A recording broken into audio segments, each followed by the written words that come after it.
Hey, how's it going? It's the Absolutely Live interview. I'm your host, Greg M. Today we have a special show. We have JP Soars who's going to join us in just a moment. And I'm real excited. Last weekend we had some technical difficulties and things didn't go as planned. So I am going to go ahead and see if JP's on. And if he is, we will get him on here.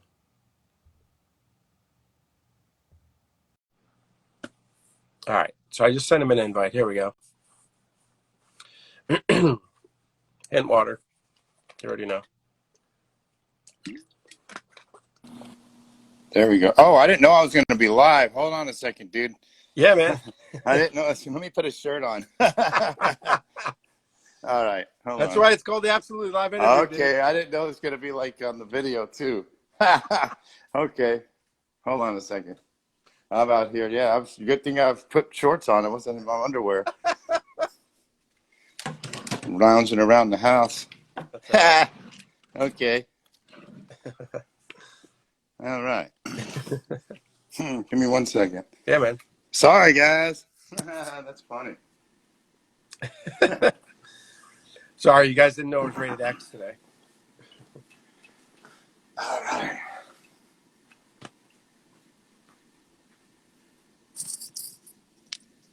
Okay, there we go. Can you hear me all Let me right? see you. There you are. Can you hear me? Yeah, there we go. All Yeah, right. man. All right. What's going on, Greg? How you How you doing, man? doing? How you been? I've been good. Yeah. Yeah. I'm doing good. Let Good, me man. set this up here, my little. Yeah, I'm sitting out back. It's getting ready to storm. You probably hear it too where you're at, right?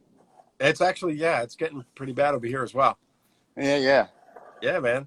All So how's right. everything going?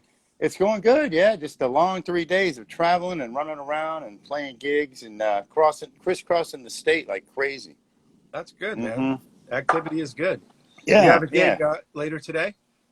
I do, yeah, at 5:30. In Coral Springs, I think Coral Springs, yeah, Tavolino della Notte. Oh, Yeah, yeah. Okay. I know what that is. Right yeah. off It's a the neat little place. Yeah, very cool. I haven't been there before, but I've heard it's pretty cool. Yeah, it's awesome. Man, I'm happy Yeah, that you're here today, man. I really am. I'm glad too. I'm glad it worked out. I'm sorry it didn't work. It probably would have been a mess trying to do it on the road like that. Oh yeah, If we would actually make, because it would have been intermittent and yeah. sometimes you get in the middle of Florida and it gets a little, I you know it start gets losing wonky, signal. they say. Yeah. So let me ask you, man. I've been wanting to ask you some questions and stuff about your career. I want to just get right into it. Mm-hmm. Um, I've been kind of like researching you and your background and stuff like that. And if you don't mind, just kind of go back for me to Okay. to Well, where it all started. how far back you want to go? Whatever you want, man. I think back to when you got, let's say, your first guitar. How about that? Okay. All right. So I'm trying to set this up so I can get a good little That means I'm trying view to here. straightened out. There we go. There we go. Okay. Damn it. Sorry, guys. So the first. Wait, is that a burner shirt that I just saw? It is a burner shirt. Come I on, pulled man. I that one need out one of of the those. archives. That's what I said. How far you want to go back? We're going back, dude. Don't worry. Yeah. So that burner stuff, that's 2020. Let's see. That's probably like 2000. Yeah, 2001. I think we That's recorded good that album. stuff, man. But let's go. Actually, Yeah, this. I was Yeah. listening to the burner earlier this week. It's actually really good. Thanks, man. Yeah, that was a fun record, and we worked our ass off for writing that shit and I'm recording it, sure. and yeah. But it's so funny when you listen back to that. Like if you've heard your previous stuff from Rape Tape and stuff, you can hear some of that coming Oh through yeah, on the burner record, definitely. Yeah.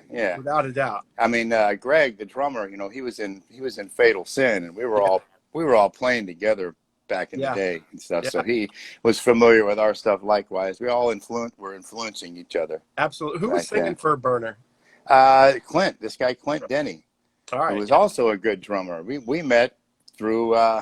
He was roommates with Jason Blackowitz, the bass player for Divine Empire. Yeah, man. And he also So when played for Malevolent, also with you. That's right. Yeah. So when we were doing the Divine Empire stuff, he's like, yeah, my roommate Clint, he's great. He's a good drummer too.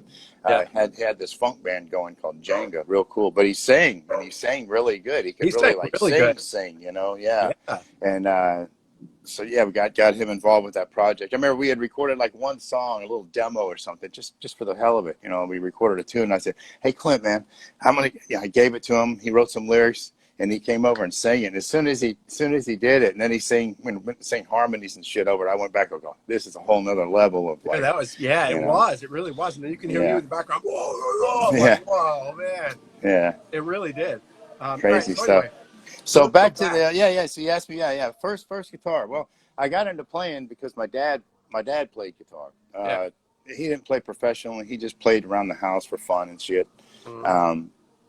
But I was always just kind of mesmerized by it, and it was I always associated that with peaceful times. If he was playing and jamming, Yeah. hanging out, singing, he would play like Bob Dylan and stuff like that. Yeah. But Some chill stuff. if he was, sitting around playing and stuff, those were peaceful times in the household. There was no there's no arguing going on and stuff. So I think I associated it with that as well. Like Yeah. this is a tranquil thing, even though some of the music I played was certainly not No. tranquil by any means, but just that escape from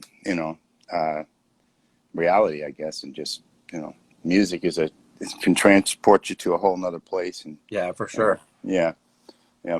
But so my dad played, and when I was about 11, I think I was about 10, 11, yeah. My uncle came and visited us, and he was playing bass, right? And he had been living in Florida, right?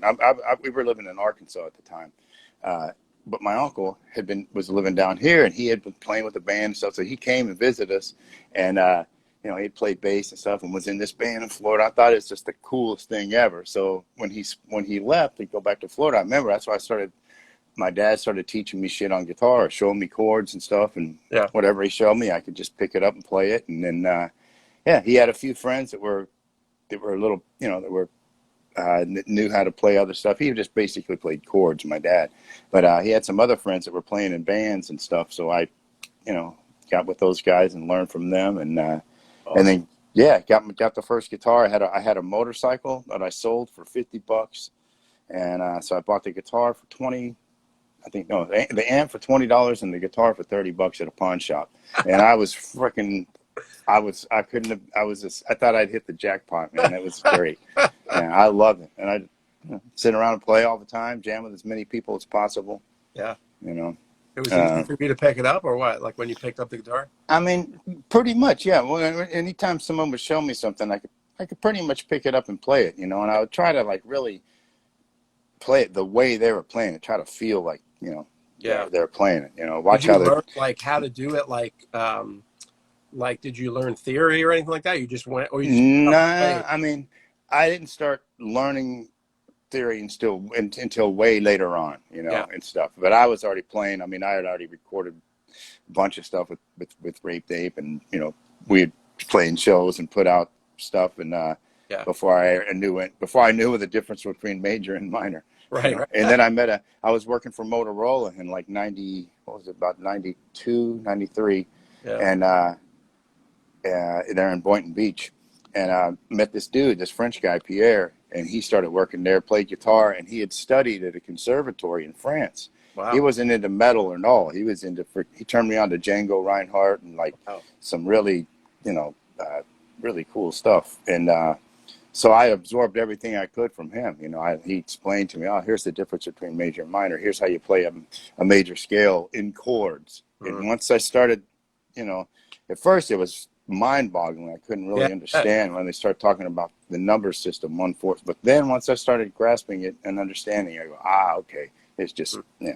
And it's like speaking another language. Right. It opened up a whole new world for you, probably. Yeah, yeah. And if you can say, hey, this song is in such and such a key, and it goes to blah blah blah blah blah, these chords, and it starts on it's got this minor 7 flat 5, and you know what that is?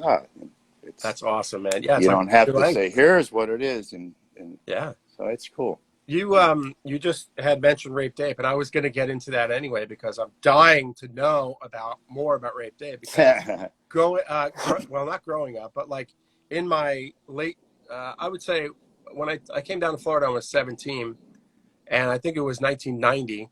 And you Hmm. guys, I don't know if you guys had just gotten together or you guys were together for a bit, but That you was guys were like, about 2 years. I joined the band in 1989, summer yeah, of 1989. you guys were the talk of the town as far as the metal scene was concerned. Was you guys Malevolent and Manson? I think was like the three Yeah, they big started. dogs. Yeah, they started out, and It was they the were a Spooky little Kids, different. They weren't as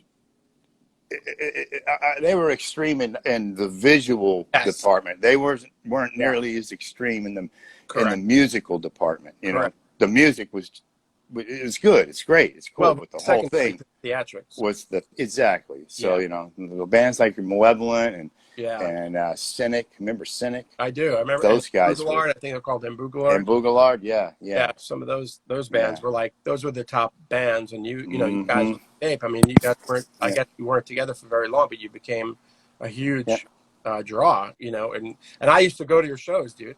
Oh, I used to it listen. was some magical times back then, man. There Yeah, was a man. really cool scene with Yeah, it was.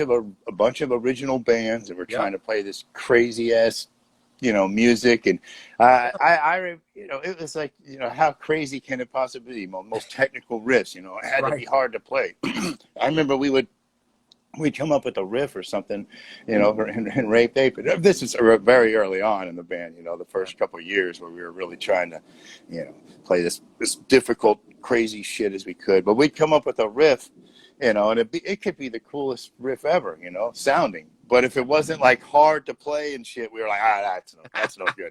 That was the the Yeah. mentality we had. But that produced some crazy shit, Yeah. and all the bands were trying to They to were do trying to that stuff. emulate you guys. Yeah. Well, and I mean, everyone was trying to like out brutalize and crazy each other. How insane can the riffs Out be and stuff? brutalized. Yeah, Yeah, that's a good term. Yeah, totally. how heavy can it? Just Seriously. we want to be And the like you go to heaviest those thing. Slammy Award shows, and that's what was going on. Everyone was out brutalizing each other every Yeah, time. man. And the pits, the mosh pits It were was nuts. it It was was crazy crazy, time. man. Yeah, And you were yeah, right in the thick of it, man. You were right in the yeah. thick of it, and It was fun. it was going there and watching was fun. I mean, I had a band back then, but we were nowhere near as heavy as you guys, and we sucked, compared Yeah, to compared to you guys we and we Malevolent. we practiced like I mean we practiced 4 nights a week. We Oh, I would bet. rehearse religiously 4 nights a week, and Well, you you wanted. know, and we'd work on songs for a while and perfect them and hone them and every little part. Yeah, There was I would say there was zero improvisation I'm sure. in that music. I'm sure. So everything was worked out to the T. Yeah. Uh, Well, you if a, had to. I mean, if a going song was 3 minutes and such seconds long, you can pretty much bet it was 30 minutes and such seconds long, give or right. take Yeah. a second or two. If we were Do speeding you up do or you ever something. think back to those times and like kind of smile and think to yourself, man, that was fucking awesome, Do you ever do Oh, that? yeah, man, I'm still friends with with Pooch and JC and them guys and stuff, Cool. and yeah, I mean, in fact, Pooch, does all my artwork and stuff for my records, and Oh, awesome, man. a lot of artwork for my T-shirts and things like that. So we're Yeah. still in good contact. But yeah, I mean, it was fun, and I mean, I listened back to that Terminal Reality record, which for me was the was the musical pinnacle of that band. Not only musical pinnacle, but um, everybody was really into it at the time. Yeah. We were all, that was before we started getting kind of like, okay, it's been 6 years now, Yeah. 7 years, we're still not, you know, Yeah. you know, so that was when it was really to me, and I can listen to that record now, and it still sounds good. The production's great. We recorded it up at Moore Sound I, Studios in yeah. Tampa Recorded with more. Yeah. Scott Burns producing. It was like Yeah. he was producing and engineering all that, Sepultura, freaking, Yeah. all the shit we were into, Yeah, man. Suffocation, Deicide, all these crazy, Deicide. Wow. Yeah. I haven't heard of and that. so that record still sounds good, and the It playing. really I mean, does. we went in, and it's like it wasn't like we were like, okay, let's do another take of this song, let's do another take of this song. No, that was a lot of so a lot of that stuff was the first take or second take. You know, we Wow. were playing it live, Yeah. minimal punch-ins, Yeah. recorded to analog. Yeah. Yeah. Wow. Mm-hmm. Awesome. Yeah, before all the Pro Tools stuff, you know. And it still sounds like killer when you Yeah. listen to it. It's like, wow. Wow. It's so good that you would think that it can hold up now. You know what I mean? Stands the test of time. It That sure does. Burner record too, man. I listened to that Burner record, and I'm like, Oh yeah, man. it's still, you know, It's so heavy. yeah, yeah, I love that yeah, record. If yeah. people that are watching, if you don't know of Burner, that's one of JP's old bands, metal in the metal, vein. Yeah, And we put out one album. It's on one album. Spotify Yep, and all one that. album, Yeah, and it's it's called it's One for the so Road. it's fucking awesome. Like you should go to iTunes. It's on iTunes. So just look up Burner and Yeah, download it. It's yeah, it's man. it's phenomenal. So so after the fall of Rape Tape, let's just say, or the time where you guys just said, listen, like you were Yeah, saying before, you know what, it's been 6, 7, 8 years, whatever. yeah, yeah, I know you got signed, you had to change your name, yep, and you changed to Pain God, and then put out another album, I believe, yeah. which I actually like. I don't know if you are into it, but Yeah, I actually like the album. it's okay. I listen to it now. Like it's cool. We were getting influenced by some. We were getting influenced by some stuff that was like, yeah, to me it was kind of mediocre. Yeah, It's just shit. And we started tuning. We tuned down to yeah, low D and stuff, and yeah, that totally changed the sound and the yeah. tightness of the. I mean, it's still tight, but it wasn't. It You know, wasn't like Terminal Reality. Yeah, it just no, that was. and I think when I listen to that, I hear a lot of Biohazard influence, like that kind of influence. That's what was going on. Yeah, that's what's going on That's exactly. exactly what was going on. Yeah. So, Yeah. We like, discovered like, biohazard and like, oh wow, this is yeah, groove instead of like right, technical crazy shit. correct. Yeah. So when Yeah. I hear it, that's what I hear. Although I Mm-hmm. like Biohazard and I like them Oh, fine. I love them too. Yeah. Yeah. But then, all right. So let's jump from there. So you ended it with Rape Tape, and the guys went their separate ways. And then is Yeah. that when you did? You didn't do Burner till 2000 something. No. So And in the interim, I believe that you did Divine Empire. Is that correct? yeah, well, I also went and recorded an album with the Malevolent Creation. Oh I yes, joined that's I right. joined Yeah. the band for a very short time Yes. and went and recorded an album with them. And then that's how Divine Empire started. Was it Jason? Well, yeah, because no, not necessarily. Here's what happened: was Derek, the drummer, Derek Roddy, he quit the band after the record was recorded and moved back to South Carolina. Uh-huh. And then they went on tour. I was working for Motorola at the time. They did a European tour. I go, I'm sorry, guys, I can't. I waited out. I'm not going to quit my job to go Yeah. do the tour. And in hindsight, I'm glad I didn't, because Yeah. I heard that tour didn't go so well. And then when they came home, Jason Blackowitz, he quit the band, the bass player. Yeah. So shortly after that, I went up and visited Derek in South Carolina. Right, it was around Christmas time or something, and we recorded one song, wrote a tune and recorded it. Right, wrote these silly lyrics and shit. And I came back home, and I was still in contact with Jason. Yeah. From Malevolent days. He come out. I was getting into blues at the time too. That's one of the things that for Rape Tape out, because I had met my friend from France and shit, and I was already starting to learn this other stuff and getting into a whole different thing and Yeah. really trying to like learn my instrument and just explore different music and shit.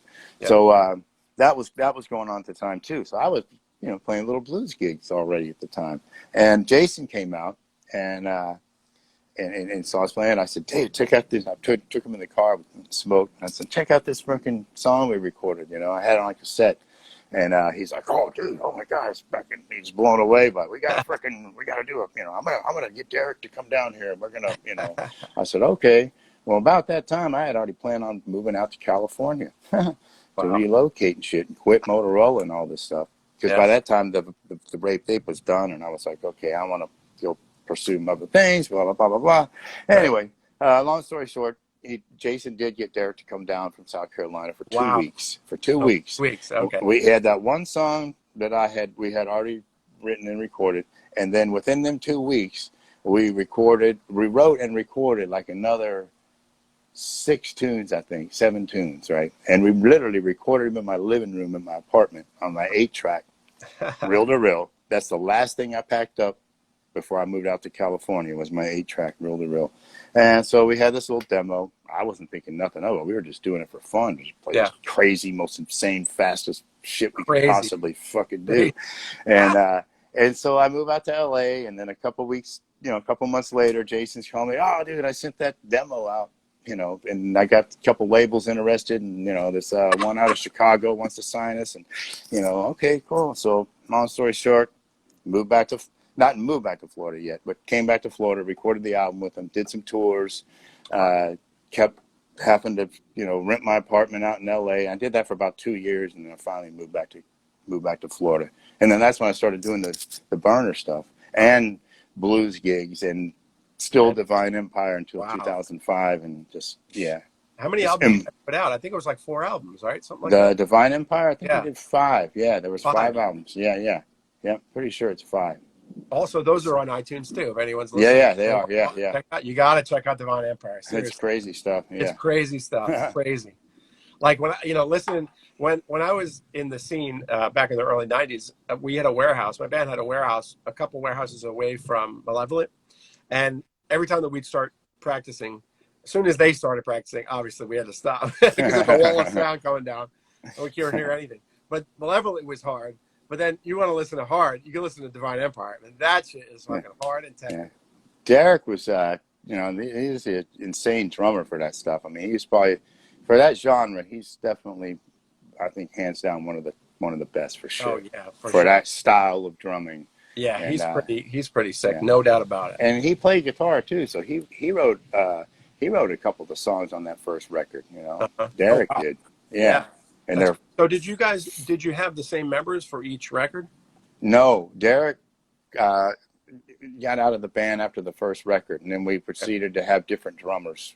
Gotcha. We had Alex Marquez play on the next record. Oh, he's a fucking beast. He played on that second Malevolent record. Yeah, so he played on the second record, and then we got this guy, Dwayne Timlin,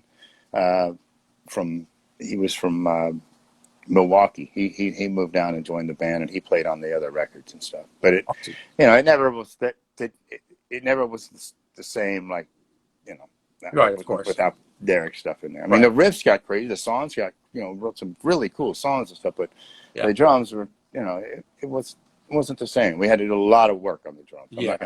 I won't lie, we had to do a lot of work after post-production. On those drums to make those records sound like that it was done right the way that he did. To make it sound, to make what was played sound like that's what it meant to be played. Yeah, I hear you.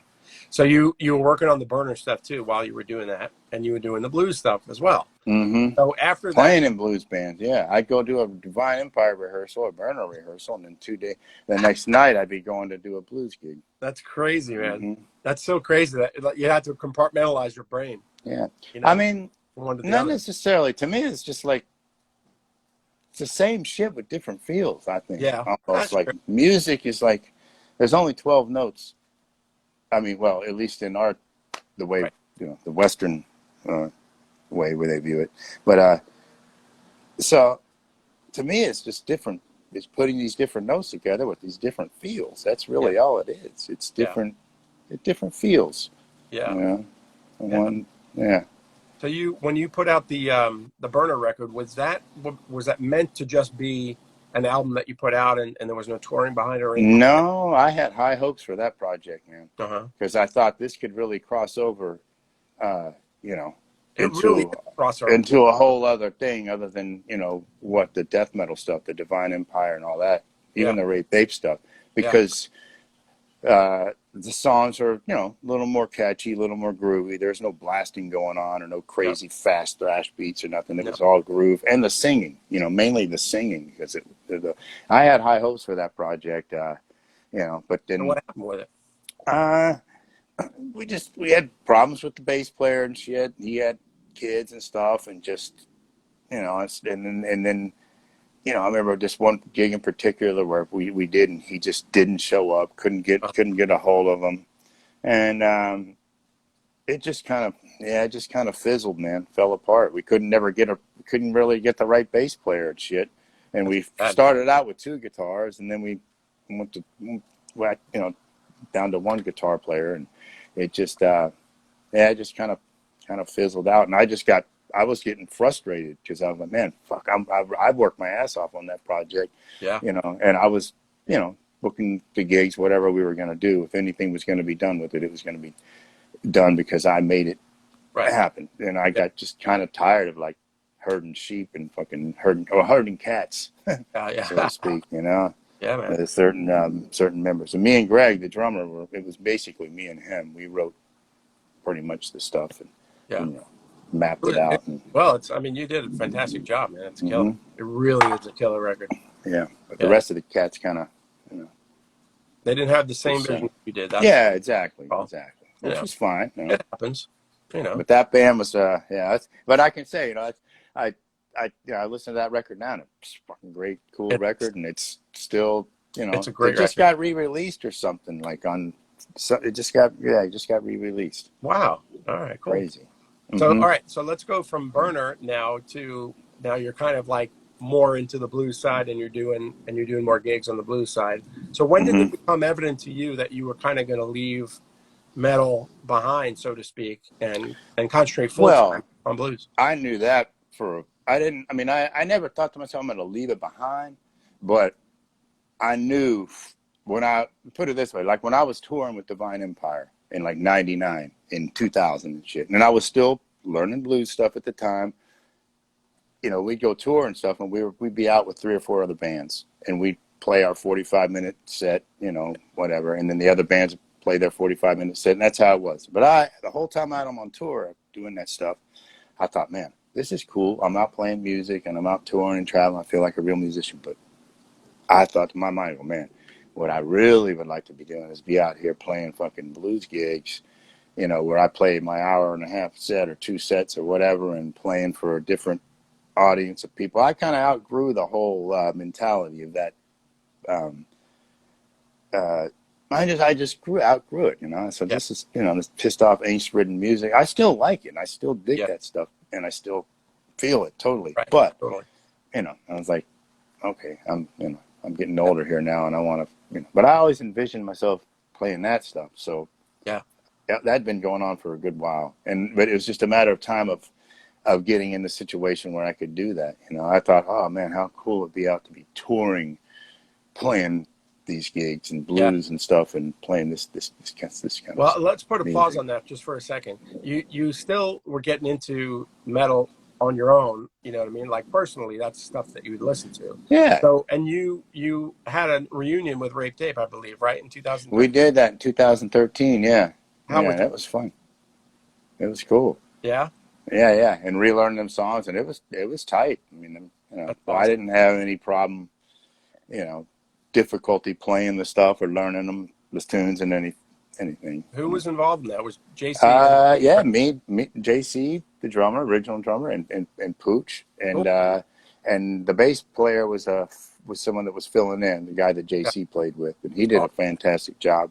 Awesome. Yeah, his name Rick. I think his name is Rick. Yeah. But that was fun, man. It felt good to play with them guys again. I bet, man. All that raw energy coming back. Yeah, man. And it sounded. I mean, those guys could still play, and it was tight. How was the audience reaction? That was great. It's just like the old days. They were going nuts, slam dancing. And where'd you guys play? Was that Propaganda or no? Propaganda, yeah. Okay. All right, cool. Yeah. Well, I mean, back to the transition for the blues stuff. I'd be out on tour with Divine Empire, right? Yeah. And a lot of times we would be the opening band, or we'd be playing second or something on the bill. So we'd play early in the evening, and we'd have 5 hours to kill, 6 hours to kill, while the other bands were finishing up and shit, pack your all stuff up. So I would, like, as soon as I got to a town, I'd grab the local little recycler newspaper or whatever it might be, and find out where an open jam was, or something like, open blues jam. Oh shit, that's right down the street. Let me take a cab over there. And I'd go hit open blues jams in cities we were playing with Divine Empire. Yeah. And what I would do is I'd go in, introduce myself. Yeah, I'm JP Soars. I'm from Florida. I'm on tour right now. I'm this musician on tour. Of course I didn't say, I'm playing over there with Emperor and frickin' Gorguts at the fucking, whatever on the street. Yeah. I said, I didn't mention that. I said, I'm just this musician on tour. And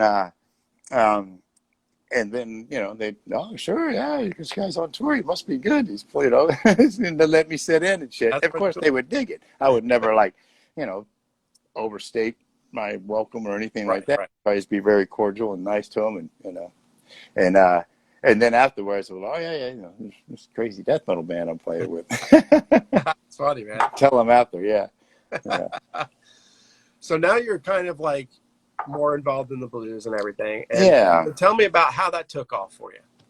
Well, when I moved back to Florida in '99, so I had already started a blues band in like '95, right? Oh, wow. 95, '96, right before the Rape Tape was dissolving. Yeah. It's all right around the same time that happened. And I was, started a blues band, but I was also recording an album with Malevolent Creation. So it's kind of, Crazy. and I wasn't singing at the time for the blues stuff. I had a singer. This guy was really awesome. This guy, Charles Johnson. Yeah. Anyway, so, but when I moved back to Florida in '99, and I joined a band called this blues band called the Shadowcasters, right? And they were playing a lot of local gigs and stuff, and I was just playing rhythm guitar pretty much. They had this guitar player, Gonzalo Vergara, young guy. He was like 21 at the time, Yeah. and playing the shit out of the blues. He's from Argentina, playing the shit out of it. I was just kind of playing rhythm guitar, and that's where I met all the South Florida Blues Society folks like Dar Lopez, Frank Ward, Mary Council, all these people, and started playing these little clubs and shit. And yeah, that's kind of where it started. But I mean, that was I recorded 4 more Divine Empire albums after that and toured. No doubt. So this is all happening simultaneously. Well, really, when I said to myself, okay, I'm not doing this anymore, and I'm gonna do this full time 100%, was 2005. I came home from a Divine Empire tour that we did. We did a European tour. I came home, with I never made any dough doing those gigs. I'd come home from a Divine Empire tour, and I'd literally go deliver pizzas for Papa John's. Gotcha. Literally. I know. So I didn't make any money doing that. It was fun. It was cool. I was touring and traveling. But I came home from 2005 tour, and that's I'm done. Yeah. I don't want to do this anymore. I want to focus 120% on this music. And at the time, I was also getting into Django Reinhardt, the gypsy jazz stuff. Yeah. Yeah. I would drive the guys in the van crazy. We were touring with Divine Empire. I'd carry my acoustic guitar, and I'm working on this gypsy jazz rhythm. But they're like, oh, man, what are you For doing? like 4 hours in the van. Like, all right, dude. None of that, That's all it. right. Yeah. So what was this, around 2008 or so? No, that was 2005 when 2005. I quit. When I Oh, what totally quit Divine Empire. Yeah. Yeah. And then fully, immerse myself in my own music. And at that time, I was teaching at the music store. That's where I met Steve Laudicina. Oh, okay. I was teaching I was working at a little music store teaching, and Oh, he told me about your you guys play all the time, and they oh yeah, man, yeah, we had a blast. yeah, Yeah, we would just play all day long. That was that was a good fertile time growing. I was studying the gypsy jazz stuff, right? I wasn't really soloing over or anything. I learned the rhythm, pretty good. I thought I learned it pretty well. And so I started showing it to Steve, and he picked it up like that. Yeah, Anything I show him, he would pick it up. I'd work on something for a freaking week, show it to him, and he'd play it in 2 minutes like he'd been playing all his life. Yeah. So he started showing him the rhythm, and I, we'd sit around all day at the music store and jam, play. Yeah, he told me that you guys finally got fired because Yeah, we finally got fired. We sit on the back porch and, hey, what the fuck? The owner came in. What the fuck am I paying you guys for? So, yeah, about a week later, we got our notice, our walking papers. But that's good that stuff. was a good time, Dan. But then that's kind of where I made the transition into being a full-time musician, because I was teaching at that music store, playing gigs, and then the music store closed down. I was just like, well, I'm just going to keep this handful of students I got, keep playing gigs, and then I haven't had a regular job since. That's awesome, man. And I don't teach anymore. I liked teaching. That was fun. That was also a a growing learning experience Yeah, no. to teach. But I stopped kind of doing that after the International Blues Challenge, the IBC, Uh-huh. because it just it I didn't have time really. I was traveling, and I was well, I can't really do a steady weekly lessons with people. And Right. then that ended in about 2010, I think. Yeah. 2009, 2010, and I've been just full on playing gigs and 120% now. I don't have to worry about I don't have to worry about going up to some job that I can't stand. Yeah. You know, That's I awesome.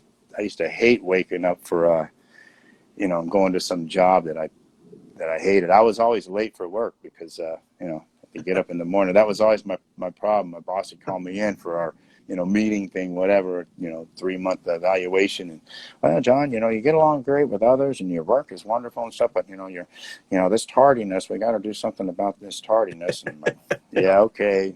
Fuck I off. hated those jobs, man. Really?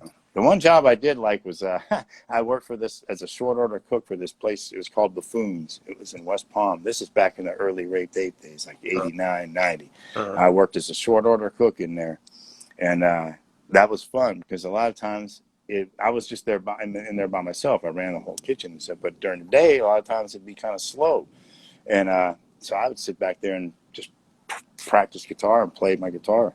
that's That's awesome. where I came up with I would say probably 70% of the shit that I wrote on the Wow. Terminal Reality record Wow. was the riffs were written in that kitchen. Mm-hmm. Yeah. Yep. Were you like the main songwriter?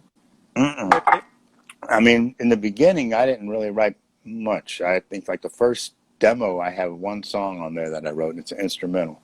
But then as it progressed, I started writing more, and then towards the end, I was probably writing 60 to 70% of the riffs and the music, Is that and just stuff. because you wanted to, or the guys backed off, or like No, let you do it? it just happened, I Yeah. mean, it wasn't something I was even conscious about or anything. It just would happen. Like I said, I sit in that little, in that little kitchen there where I work and fucking, take a little toke, come back in, fucking come up with some riffs and shit. Go to the warehouse that night for rehearsal. Be like, check out this riff, guys. All right, bam, and then Yeah. that's So kind of. where did you get your inspiration for that kind of stuff from when you were with Rick Day? Where did your inspiration come from? I mean, playing with Pooch, Pooch was a great guitar player. I learned a lot playing with him. Yeah. As far as getting in the sound and everything, and Yeah. dialing in the tones for that shit, he had it dialed in, and he dialed in my tone and stuff. And Yeah. it's when I got the noise suppressor. So that and the bands that we were playing with in the scene down here, like I said, there Yeah. was you know. Uh, all these crazy bands. So we'd be on the same bill with them and stuff. So I was getting influenced by the people I was playing with, the bands that were around in the scene at that time. And, I heard Metallica, one of the first real super heavy things I heard Yeah. that blew my mind. It was, I heard the Master of Puppets record. Yeah. And I think it was 86. I heard that album. Yeah. 87. Yeah, 86. And that Yeah. blew my mind. So that was definitely influence on all of us in that band. For sure. Uh, um, and I was into Black Sabbath as a kid, Ozzy Osbourne, Yeah. Iron Maiden, Kiss, that kind of shit. But Yeah. also stuff my parents were listening to. Beatles. I loved the Beatles. I still do. Yeah. Bob Dylan, Neil Young, Jimi Hendrix. Wow. Yeah. Yeah, Hmm. that's good. That's good stuff. It's Yeah, interesting man. how, like, when we hear that kind of stuff, because I'm a fan of that kind of stuff too, like SRV as well. And yeah, it's interesting how we get influenced by that stuff, but then we turn it around and play, metal or something. It's Hmm. really interesting how that. Yeah.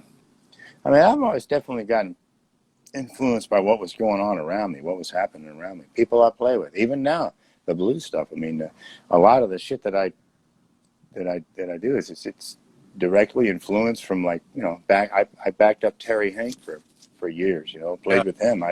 And I still do. And I learned a ton of stuff playing with Terry. Yeah. So anybody I play with, I pick up something from. I learn. How about I get Steve? something from him. So absolutely. Yeah. Yeah, man. Definitely. Yeah. I mean, because he was he was playing with my band for a while and stuff, and he was learning some really cool shit at the time. Yeah, he was. Some jump stuff, and Yeah. so that definitely influenced my playing. You know, there's stuff I hear, yeah, that's directly some, you know, that I do now that I hear. That's directly influenced from having Steve in the band. Yeah, for sure. Hmm. How was Yeah, the time when Steve was in the band? it was great, man. We had some freaking crazy shit worked out. Yeah. Uh, Harmonies and two guitar parts, and we knew how to stay out of each other's way. We go back and watch videos of ourselves playing and be like, okay, oh shit, man, I'm too loud right there when I'm playing that rhythm. So we knew how we had it worked out very well to like Yeah. keep out of each other's way and support each other when someone's playing a solo. Yeah. That thing really, really good, you know. Yeah, that Um, was good stuff. Harmonies and stuff, and yeah, Yeah, it he used was to play good. stuff that you guys would he used to play stuff for me, and I was just like, holy shit, man, this stuff's unbelievable. Yeah, it's fun. I mean, Steve's a phenomenal musician, Yeah. and extremely talented because he can play. I mean, like I said, I would show him something, and he would, you know, something that I worked on for a few days, and he would play it and pick it up like he'd been playing it for his whole life, and play it just instantaneous. Like, here, check this out. Okay, bam, and play it. Like, no, That's you pretty know, bizarre. amazing. Yeah, You yeah. know, And I seen him do it with everything he's tried to learn. You know, yeah, amazing. it is Yeah. amazing. So Hmm. I want to get to your albums because we've got about 20 minutes left or so. I think you Okay. cut me off after an hour. Okay. Although the last couple interviews, it's been going over an hour, so I'm not sure. Okay. But anyway, you how many albums you have? 6 or 7 now? I have the five blues of my well, yeah, five And of my then own and then under my name, live JP Soars, the live album. and I have a live record, so that's six. Yeah. Yeah. And so Hmm. when you went through, you know, when you were writing for those albums, like where were you mentally when you're writing for those albums? You know, can you remember back? Um, it's funny because some of the songs are. I mean, it just happened. Different things. I mean, I never sit down and say, "Oh, okay, I'm gonna write a song today. I think I'm gonna sit down and write a song today." It never happens like that. Yeah. It happens where just situation might happen. You might be going through some relationship, or you see someone else going through something that they're going through. That'll inspire something. Let me see if I can give an example. I had this song. Uh, yeah, let me think of a good one. I don't want to offend nobody because I get influenced by people too that I'm around. Sometimes it's not in a good way. I just Uh, I've written let plenty me of stuff this see. way. Uh, well, there's a song on the Southbound 95 record called "Shining Through the Dark," right? And the lyrics were kind of inspired by like my sister was going through some stuff. She had gotten diagnosed with breast cancer. Another friend of mine, Dave Shelley, was going through some stuff. Yeah. He'd been diagnosed with colon cancer, Yeah. and Steve's dad was going through shit, you know, and saw it, and it was just dismal feeling. And so I that's when I wrote that song, "Shining Through the Dark." Yeah. I can see the light shining through the dark. Yeah. Mhm. Yeah. Yeah, That was a tough time. I remember that time yeah, in you know in South yeah, Florida. man. Rough time. So that's kind of where that came from. So it's the songs should just come. You know, I mean, I'm waiting to record a new album now. I got a bunch of shit written, songs that I had from, you know, that I have from like 4 years ago, riffs and ideas and things. But I'm still writing some tunes. I wrote a song about a month ago. Uh, It just came out of the blue where I wasn't even, you know, it's just I keep a dobro sitting on my uh, coffee table, not coffee table, but my in the kitchen there on the table. yeah. So if I walk by it, play a little something, and I walk by, I played a little ditty, and next thing you know, this song just poured out, came out, and wrote itself in like 30 minutes. That's the best, man. Yeah, so The best. that'll be on the new record, you know. Awesome. Do you So have I any? never really sit and go, I'm gonna record an album, and I don't have any planned date. I don't set things for myself like, okay, well, I'm going to have an album out by January of such and such a date and blah, blah, blah. Because I don't want to put something out that just to put it out because I need to put it out. It needs to mean something and it has to have a purpose and it has to Yeah. be good. Otherwise, there's no point, you know, to me, Right. you know, unless you want, okay, I need to put one out because it's time. No. Do you ever I get put it any out. pressure from like a label or anything like that to put anything out or no? No, because I put all four of my CDs out on my own. The Oh, last one I put out on a label, on Tab Benoit's label, which was cool. yeah. uh, and but no, not at all. And I don't have a manager. I Great. I have people that I reach out to that I respect, that I ask their advice and stuff like that. Other musicians and people, people that I hold their opinion in high regard. So I have people I can reach out to and ask their advice on things, opinion on things. But I don't have a manager. I book 75% of my own gigs. Wow. I put out all, with the exception of my last CD, I put them all out on my own Soars High Productions label. Awesome. The way I wanted to. I recorded them with Jeremy Stoska, who recorded all the Divine Empire records. I was going to say, the Metal God. Yeah, and he recorded the Burner record. And I still work with Jeremy. Jeremy's awesome. He's just still in South Florida? Yeah. Oh, wow. Yeah. And he's into he's into metal too. Slayer is one of his favorite bands, but he also, one of his favorite things like Pat Metheny and Steely Dan. That's really so he knows what fucking good sounds are and good tones.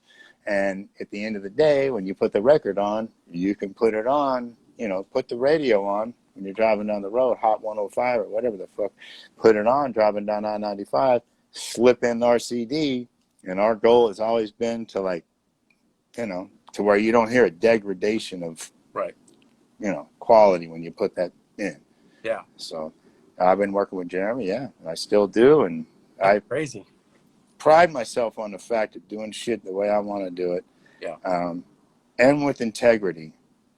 Yeah. I try to do it with integrity. Yeah. Because at the end of the day, I want to be able to listen back 10 years from now, 15 years from now, or even more now, 20 years, I can go back and listen to this Burner record that was recorded 20 years ago. Yeah. And I go, it's fucking good. It still sounds crazy. Good. I can live with 20 it. years ago, man. I can't believe that. I can listen to that Terminal Reality record that we recorded in 1993, almost 30 years ago, and go, it sounds fucking good. It's so nuts to think that, but it's so true. When you listen back to that stuff. I mean, I was just listening to Burner this past week while I'm doing my stuff at work. I have my AirPods in, and I'm just jamming out to it, man, because it's so fucking good, and it's so it stands the test of time. It's crazy. Thanks, man. Thank you. No problem, man. You guys did a really great job on that, and your CDs. I mean, all of your stuff that you've put out, it's like that. You can go back. You can go back to listen to Back of My Mind, and it's phenomenal. It's like, thank you, man. No problem. Now, there's stuff I listen. I go back and listen to those things, and which I very rarely do, but once in a while I'll put it on or I'll hear it and I'm like, oh man, I wish I would have done this differently or that differently. So there's always, I'm never satisfied with what I what it is, but I think it's good to try to always strive for perfection. I mean, people say, oh, that's but I think it's good to strive for that. Want to one up yourself. Man, and quality and really, Yeah, there was a time where I was listening to More Bees with Honey like all the time. I pretty much knew every single word on it. But that's another one. It's so fucking good. It's quality. It really Folks is. Folks are chiming in here. I always want to see that. Let's see here. Could you tell us a bit? Let's see. I know some people. How does it work with the participation on big festivals? Could you tell us a bit about that? I don't know if I really understand that question. Yeah, I don't either. It's fun. I mean, the participating in a big festival is awesome. Sometimes the sound is tough, but it's a big stage. Playing a big stage is a totally different thing than playing a small little intimate stage. I can't even imagine. I love playing big stage in front of a lot of people, but how many people have you played? Like, how many is the most people that you think you've ever played to? Probably 40,000 people in Mexico City. Damn. And I did a gig filling in on guitar for Puya, for Ramon. Another great band. And we played a freaking festival. This is 2005. Wow. A festival down in it wasn't a festival, it was a big show. So it's just a big concert in Mexico City. Damn. And it was Korn, Ministry, Deftones, and Puya. Oh, yeah, it was insane. I bet it was insane. It was crazy. That's a great band, Puya, man. Oh, yeah. One of my favorite all-time bands, hand down. Absolutely. I think those guys are geniuses. Ramon, the guitar player. When I heard that Fundamental record, I couldn't fucking believe it. It blew my mind. Yeah, dude. Blew my mind. Yeah, I sing backups on one of the tunes Do you on there. really? Yeah, yeah. Yeah, No Inventes. It's called yeah, No that's pretty cool. Inventes. Yeah, yeah, yeah. Man, I was It's, working at Mars Music when that came out. Fundamental. wow. Yeah, I remember I was living in LA when they recorded that record, Oh yeah, and that's how I wound up singing backups on it. Yeah. that's pretty Yep. cool. There's another Yeah. question here. I remember when you won the BB King guitar and meet and greet. That's cool. Yeah, yeah, yeah. Almost It was going pretty back. amazing. Yeah. Yep. Yep. That's Yeah. awesome. Yeah, man. Okay, Well, good. it's been quite the adventure, and I think it's just I think I've known what I wanted to do since I was a little kid. Like um, You're lucky. I knew I wanted to play music. I knew I wanted to. That's what I wanted to do. I wanted to be a musician and play music I mean, since I was a little got it. little kid, Yeah. and I always based pretty much everything I geared my life around that goal. You Yeah. know what I'm saying? And I didn't. I've never. You know. I, Unfortunately, I've never been married. I don't have any kids. I don't have a family. Uh, that's probably partially due to the fact that my main passion and my main focus was always the music, Yeah. and I've managed to make a living doing it. I'm not rich by any means. I don't make a bunch of money, but I get to play music for a living, do something I love. I don't have to get up and go to some job at Motorola where I feel like you know, Yeah. just caught up in the rat race of bullshit, Yeah. doing some meaningless, Like you ultimately know, means nothing. contributing zero to Correct. the human race, Yes. you know. And so with music, I feel like that's what I'm supposed to be doing. And when I worked at it and persevered at it, and I still don't take it for granted. I know that any moment, hell, I might have to go get a job at Whole Foods up the Right. street. Yeah. And if I have to, I'll do that. I don't give a shit. Yeah. Yeah. But um, I had someone the other night. I'm going to tell this little story Go ahead. real quick, and then we'll wrap it up. The other night, I was at a venue here in Boca Raton. I was watching a young guy play, guitar player. Young kid, good, very good too. Um, and his dad's there with him, and his dad's telling, coming up to me, and I know him. I know that, I let him sit in with me and play with me. His dad's telling me, I just don't understand why he's not, up there, and he hasn't done this, and he went in at IBC and competed, and he didn't make it into the second round, and he was just so devastated, and I don't get it why this person does this and this person does that. And I said, I go, let me ask you this. I go, he's getting paid tonight, right? He goes, yeah. I go, and he's been getting paid for quite a while. We're doing gigs, right? He goes, yeah, yeah. I go, and how old is he? And he goes, 23. I said, well, let me tell you something, dude. I said, I didn't start, making money, a living at this, even making any money in this till I was well into my 30s. Yeah.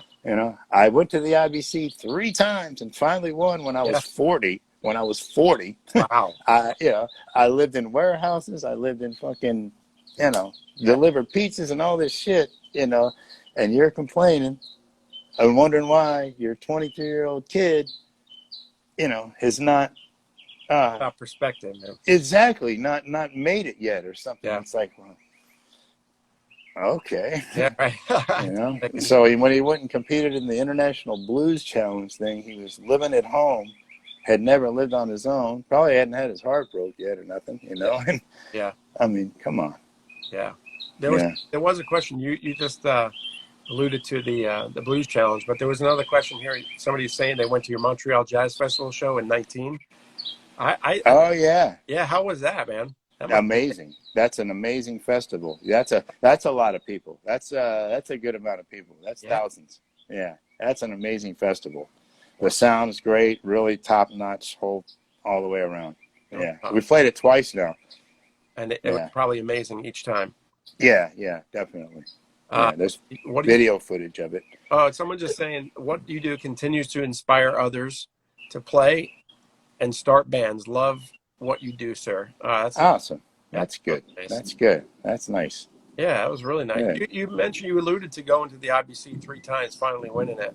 Yeah. What was it like? I mean, when I was in Bobby and the Renegades, we competed in the local challenge three Mm-hmm. times, I think, or 4 times, and Mm-hmm. we lost each time, which sucked. But when you finally won, how did that feel for you, man? Was it kind of like, like an oh man moment, like holy shit, all this is worthwhile now, you know? Um, it wasn't one of those like all this is worthwhile moments. Yeah. To be honest with you, it kind of freaked me out. Oh I'll really? be Like in what honest. way? It freaked me out. Well, because I wasn't expecting to win it for sure. You know, I Mhm. thought, by the third time, I was like, you know what? Let's just go have fun. Let's just Yeah. go meet people and fucking. I'm not going to listen to the advice of nobody telling me they're Right. looking for this or they're looking for that. I'm Right. just Which going to they all go do. They always tell you. do what I want to do. I've Yep. went 3 times now. I've observed. I've listened. I've learned. I never came home from the first time or the second time. I never left there and said to myself, "Oh, I got gypped or I got robbed or I should have." I never approached it like that. Yeah. I approached it like, what could I have done differently? Yeah. What could I have done differently? What did I do? What did I do wrong? Or what could I have done better or differently? Yeah. That's what I took when I went Yeah. and lost and stuff. And then by the third time, you know, yeah, we won it. We made it into the finals, and then they announced the guitar, the Albert King Award winner. So they announced me for that. So I was like, oh, holy shit! I was stoked about that. And then they Yeah. announced the winner. So when we went out there, I thought they were announcing like the third place runner up or some Yeah. shit. Yeah. And they gave us the plaque, and the bass player said, he looks down at the plaque, he goes, hey, he said, that says first place on it. I go, oh shit. So there was like this little brief moment where we were out there getting the plaque. Well, I was under the impression that we were That third you just place or placed. something. Right. Well, what freaked me out about it is this, because now I thought to myself, okay, no one knew who I am before. I'd come in and do my thing and blah, blah, blah, this underdog, no one knows. Well, Yeah. now all these people are going to be expecting to see some fucking, Yeah. some really fucking top notch, this is the, IB Big one. International Blues Challenge winner band, the best unsigned blues band in the world.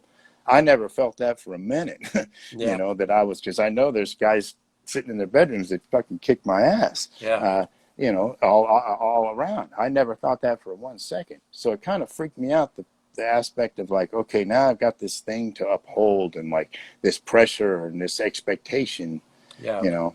I know if I'm sitting out in the crowd and I'm watching some guy that's supposed to be the fucking, the best unsigned blues band in the world, you better fucking blow my mind, Right. man. Knock my You socks know? off, man. Yeah, exactly. So I felt that pressure and I put a lot of pressure on myself. So that kind of freaked me out, man. I had a little bit of I'll be honest with you, I had a little bit of a nervous breakdown after that whole thing. Wow. Oh hmm man. Yeah, it was crazy. But it was a wonderful thing that happened and it was super exciting and definitely opened the gates for us. If that opened the gates for us to become an international touring band, No because at doubt. that time we were only playing in Florida, Yeah. and it was my goal, like I said, to get out and tour with my blues band like I was doing with Divine Empire. I Right. wanted to be out playing fucking, and I saw people that would win that. I go, wow, you can get on these festivals. I saw that as a gateway, Yeah. as a door opener to getting outside of Florida. Yeah. But it wasn't like they handed me, this golden thing. It was like, here, take me by the hand and lead me. No, no, no, no. Yeah. It's a lot of work. I had to call these festivals, find out who to talk to, find out the contacts, book my flights, book the, logistics of the whole thing to make it You do all happen. It that wasn't, yourself, so it's even absolutely, it more wasn't like on top of you you. win the thing and someone takes you Right. by the hand and goes, okay, here, and then this, you need to do this, you need to go here. No, no. Yeah. Not at all.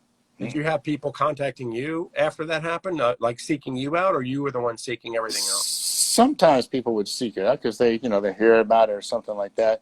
But for instance, like, when you win, you get on these, whatever, 10, 15 festivals or something, that you get on, Okay. including the Blues Cruise. Yeah. Well, they don't give you a list with all those contacts and here's the festivals and here's the contacts and people. No, no, no, no. It's I didn't get anything. I mean, I literally looked in the pamphlet that everybody got at the beginning of the whole thing. Yeah. That has the winning and the first prize winner receives this. That's where I fucking You found I out looked in all exactly, and I'm like, okay, there's this festival. Okay, I would email, who do I need to speak to? My name. I introduced myself. My name's JP Soars. I recently won the, very nice to meet you. Blah blah blah. Who do I need to speak to? I see that we're, this festival's part of the prize package, and that's how I wow. did it.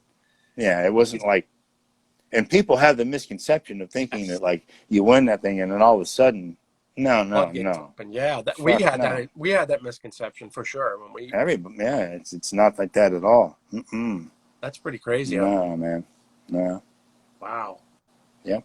that's pretty. But I always say, hey, if you want it bad enough, you'll figure out a way to do it and make it happen. That's right. And that's what I kind of did. And I'm not rich. I'm not, I don't have a giant manager or a record label or this kind of shit. But I don't like that. I live simply. I do things how I want to do it, when I want to do it.